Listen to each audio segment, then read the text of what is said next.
Eco-villages, from surviving to thriving in on-the-land communities. Amish Community in Ohio with Joel Yoder, hosted by Yolanda Decken. This is ConsciousEarthAlliance.com. We go into the part from surviving to thriving. The whole day is about living on the land. We're now going to Ohio. Now, Joel, he lives in the Amish community. And I think this is one of the maybe oldest community who consciously chose to live different in a different society. And they are very successful in thriving. And we can learn a lot from them. There is even a book on that. What can we learn from the Amish? So Joel, the most important thing, what I got from you is you're a really warm-hearted person, a family man, a rich member of this community. And please introduce yourself. All right, thank you for having me.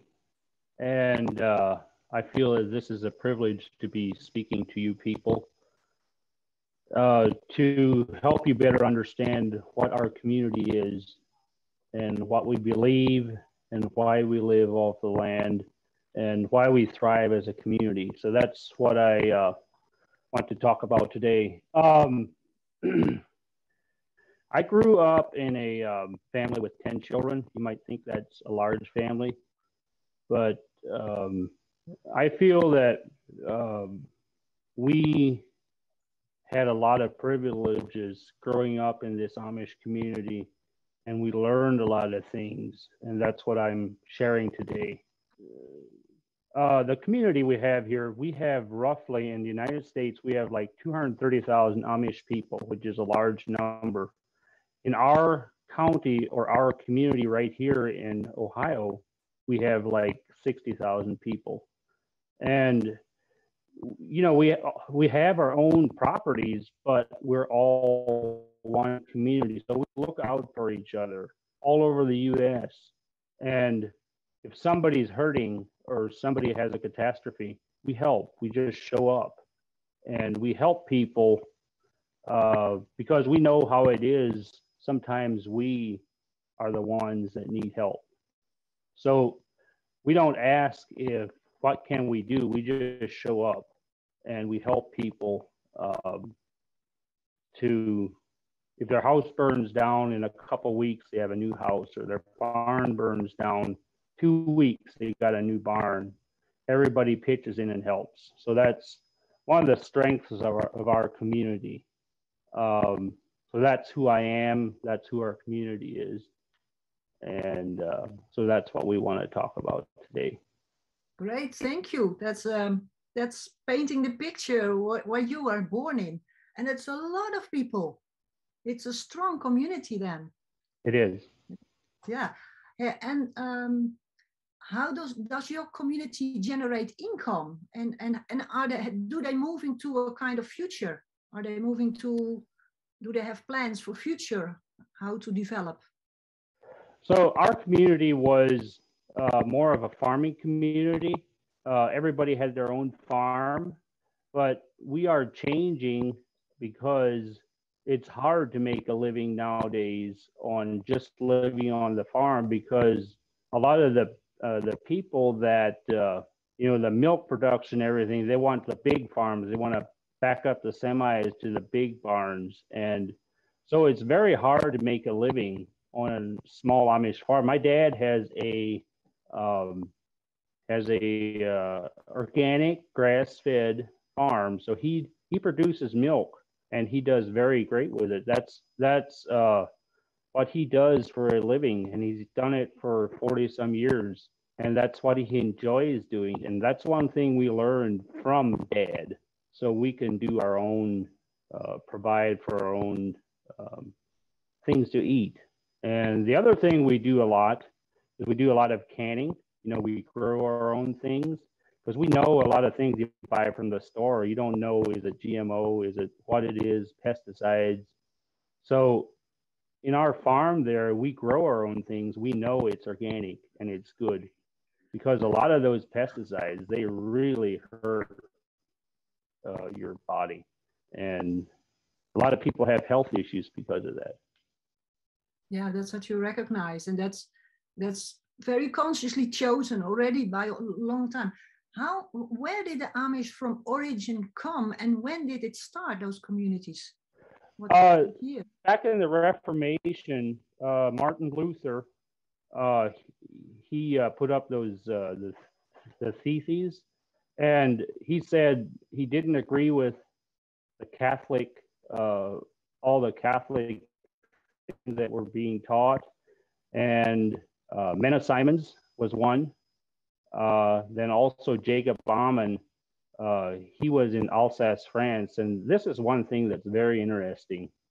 Our ancestors came from Alsace, France, and if you look at our barns, it looks a lot of the same style barns and the way the people live over there.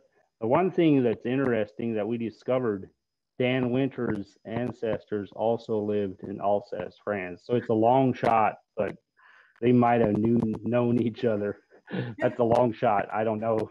But I know my ancestors trace back to Alsace, France. And it was those ox mine, I forget the name, but it's a place in Alsace, France, which was close to where Dan Winter came from, from his mom's side. And to understand for others, Dan Winter is one of our speakers very often also, and he's also on the listening now. That's really great. Yeah. So it's a long history of experience. And could you say, what are the main things that make your community thrive as it thrives? I hear the connection, the commitment to each other, taking care of good food, of good health. And could you say something more about what makes the Amish thrive so well, also in this time? Yes. So what we have a community, and we're Christian people, and our people think Amish is a religion, but it's a culture, is what it is. So we have God as our guide. We believe the Bible is the roadmap to heaven. That's what we believe. So our community, we don't have a pope, or we don't have a leader. What we have is God as a leader in the center, and it's not explosive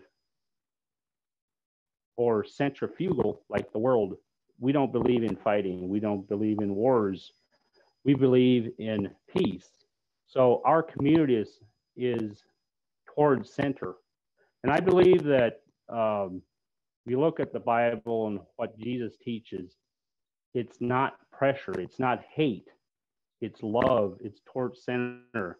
And centrifugal motion, I learned that from Dan. He's the greatest physics teacher I ever saw.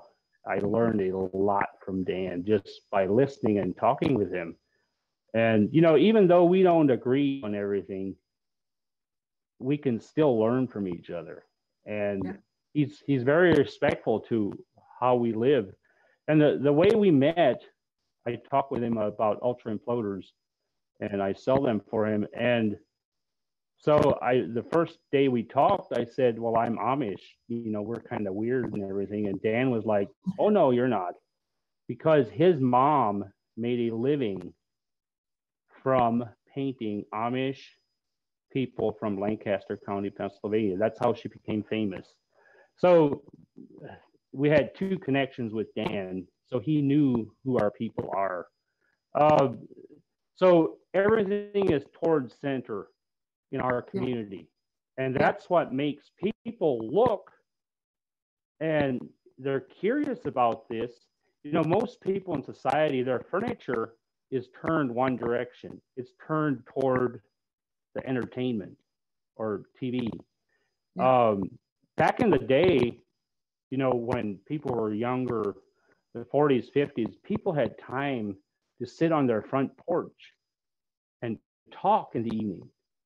Now, the TV came, the cars came, and people could go any which direction. Individualism. And with technology now, even if people are at home, let's say if in regular society they can be at home and they're on their own gadgets and they're talking to people all over the world and they're not connecting as a family. Even though they're not at home, they're not connecting. Yeah, that's the biggest one. I understand from your community that you're really interested in each other and connected and standing for each other. I heard also, thank you for this. This is a big value. And I heard also an Amish person saying that from the beginning, the Amish community didn't like involvement from government, didn't appreciate the healthcare as it was from the pharmaceutical industry, and didn't like the education. So, and those are the three very important topics ruling and educating people through life. And do you recognize that? And coming from that, do you have also an advice? We are almost through our time also. Have an advice for people who are looking for living on the land and are starting to form a community now? Do you have an important advice for them? Well, first of all, the school thing, if you saw some of the things I sent, we started our own schools back in the 50s. And we felt that we don't need the higher education because Amish children learn things from their parents, like apprenticeship type. So that's how I learned to work on the farm. And I learned to work with my dad, neighbors, and people around you have a lot of influence. Like my neighbor, he lives just up the street and he doesn't live anymore, but the way he lived just by following the Bible, and us boys were a little bit rowdy sometimes, but just by watching him, and he helped us to see that we want to stay in this community and live for Christ. So we started our own schools, and it was people went to jail for that. And now look at in our area, this was back in the 1950s, look in the US how parents are fighting the schools because of the CRT and all that, which is communism, really. Yeah. So we were concerned about that 50 years ago already. Yeah, you were really glad. Yeah. I'm glad our children can go to a school and we're comfortable with what they teach them, because if you look at the classrooms, we have violence, we have all kinds of things. And in the 1960s, it was like, we can do whatever we want. And we took the Bible out of school. Look what happened. I mean, the children are rowdy. We have shootings. We have to have security guards. We didn't have to have that before because it's the rot of society. If you look at Rome back in the day, they were a very powerful country and they rotted from within. Yep. That's what it was, a rot of society. Yep. Is what ruined Rome. So your question, how do you start a community like this, living off the land? So I feel that that's a secondary effect of knowing God. That's why we want to live off the land, live with nature, because of our love for God. So I believe it's very important to have God as the center. Then we want to, I'm not into the, let's say, the real left wing. Yeah, I got that. Save the earth. But we don't want to ruin the planet. Yeah. We want to be respectful of the planet because we realize we need the land to help us live. We grow things. Yeah. So I think it's very important to have the focus on the center of our community so we can thrive. Yeah. Because if you live in the city and these catastrophes happen, I mean, they can't go to McDonald's if they're shut down. We can just go down to our basement. We have a whole basement full of food. And that didn't just start now because we're in fear. We've had that as long as I can remember. Yeah, well, thank you so much for painting that picture. And it might be also a surprise that this Amish community, for a long time, it seemed they're like a kind of backward. How right you are about being prepared for this time and having that God-centered way of living.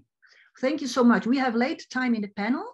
And then now we go to, because topics you mentioned are also in the program. It's very beautiful, also about the teaching and the ongoing learning. There was also a question for Joel. And people ask, how do you do it with government and the taxes? How do you solve that? We are exempt from some of the taxes.